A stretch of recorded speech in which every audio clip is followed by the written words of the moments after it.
Hi, good day to you. I'm going to talk to you about the risk management, project risk management. I am Ishan Veeratunga. So, risk management is one of the most important aspects in project management. The main reason is all projects involve a change. A change is risky. So, what is risk basically? Risk is defined as uncertainty of outcome, whether positive. If it is positive, then we can call it an opportunity, and if it is negative, then we can call it a threat of actions and event. The risk has to be assessed in respect of the combination of likelihood of something happening, the probability, and the impact which arises if it does happen. So the impact and probability. Risk management includes identifying and assessing risk, the inherent risk and the other things.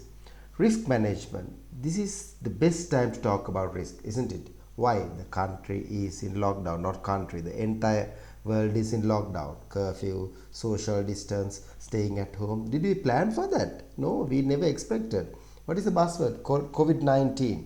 What happened now? Everything and anything. Did we plan for this kind of situation? No, not at all. So it is completely unexpected. So it is a risky situation has arisen. So risk management. When we could talk about risk management, hazard is a potential risk. Change management is risky, I told you. Stages of risk management, we are going to discuss about that. Types of risk, how to manage risk, and any other thing. So these are the basic topics that we are going to discuss during this lecture. So what is hazard? Hazard is a situation that poses a level of threat for life, property, or environment. So you can see lightning, welding, and earth slip. So these kind of things, potential hazards will become risk. Hazard management. Hazard management is essentially a problem solving process aimed at defining problems, identifying hazard, gathering information about them, and assessing risk and solving them. So it may be, if it is safe, we will not call it as hazard. Actually we will just manage it. So every and any action has a probability of danger, it means risk, but we have to overcome that, we have to manage that in a better way. Otherwise we can't do anything in project, not only in project, even in life. So types of hazards. All of us take risk every day. For example, so even crossing the road, even driving is also risky, even swimming, all the things, they are actually hazards. So factory and man-made things, riding a bicycle, driving, and tall buildings, etc., these all are hazards.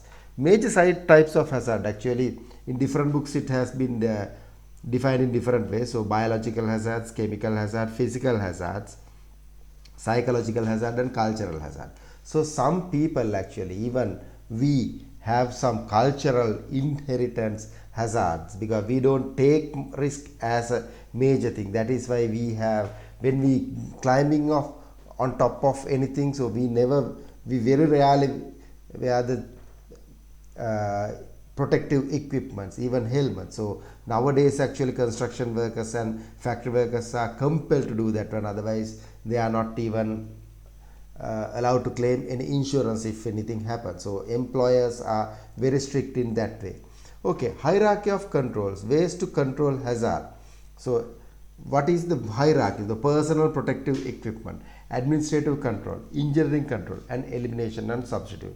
So basically requires workers to wear something. Yeah, that is the main thing actually. That is the culture. Requires workers to employees to do something. So they will have some safety drills, risk rehearsals, and all the things. So after that, you require a physical change in the workplace. You would have seen some markings have been done on the floor, etc., and lot of places where hazard lines, walk pathways, and etc., all the things. Now if we can't do, we just eliminate, we just substitute. So that is the area where we have to practice. This is a culture, actually, hierarchy of control of hazard. So back to risk management theory. Risk, I told you, it's likelihood and likelihood multiplied by impact. In mathematical terms we can call it probability and consequences. So landslides in Sri Lanka, many landslides, but impact, probability is yes, but impact is not very much. But tsunami, we have heard only once in 2004. The probability is very less, but the impact is very high.